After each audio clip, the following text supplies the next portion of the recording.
ఇలా మళ్ళీ రేవంత్ రెడ్డి గారి నాయకత్వంలో ఈ ప్రభుత్వం హైదరాబాద్ కు గోదావరి జలాలను తీసుకొచ్చే కార్యక్రమాన్ని పునఃప్రారంభించి రాబోయే కాలంలో పెరుగుతున్న హైదరాబాద్ కు త్రాగునీటి పరంగా సమస్య లేకుండా చేసే ప్రయత్నం చేస్తోంది. 10 ఏళ్లుగా డ్రైనేజీలకు సంబంధించి లేదా ఇతర త్రాగునీటికి సంబంధించి పట్టించుకుని వాళ్ళు ఎంతసేపు గుండాయుధంతో బెదిరింపులతోటి రాజకీయం చేయాలనుకుని కేసుల ద్వారా పోలీసు ద్వారా ప్రభుత్వాన్ని నడిపిన వాళ్ళు ఇవాళ సానుభూతి పేరు మీద మీ దగ్గరికి వస్తా ఉన్నారు.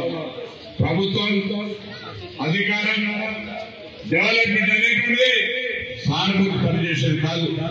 గతంలో కూడా నారాయణపేటలో పాలేరునే సానుభూతి మీద ఓట్లు అడిగితే మొన్నటికి మొన్న కంటోన్మెంట్ లో కూడా అక్కడ జరిగినటువంటి ఉప ఎన్నికల్లో అక్కడ ప్రజలు చైతన్యవంతులై కాంగ్రెస్ పార్టీ అభ్యర్థిని గెలిపించినారు.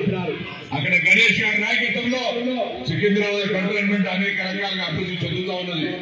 ఏడాది సంబంధించి ఉప ఎన్నికల్లో తెలంగాణ రాష్ట్రంలో అధికారంలో ఉన్న కాంగ్రెస్ పార్టీ ముఖ్యమంత్రి రేవంత్ రెడ్డి గారు మొత్తం క్యాబినెట్ అంతా నవీన్ గారి ఇంట ఉంది.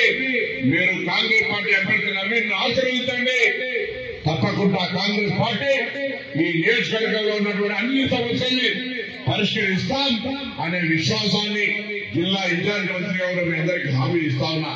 మీరు నవీన్ యాదవ్ ఆశీర్వదించినట్టయితే యువకుడిగా ఉత్సాహవంతుడిగా పనిచేసేటువంటి మనస్తత్వంతో ఉన్నటువంటి నవీన్ యాదవ్ గారు మీ అందరినీ నోట్లో నాలుగేలాగా ఉండి ఈ సమస్యలన్నీ పరిష్కరించాలని చొరవ చూపెడతాడు.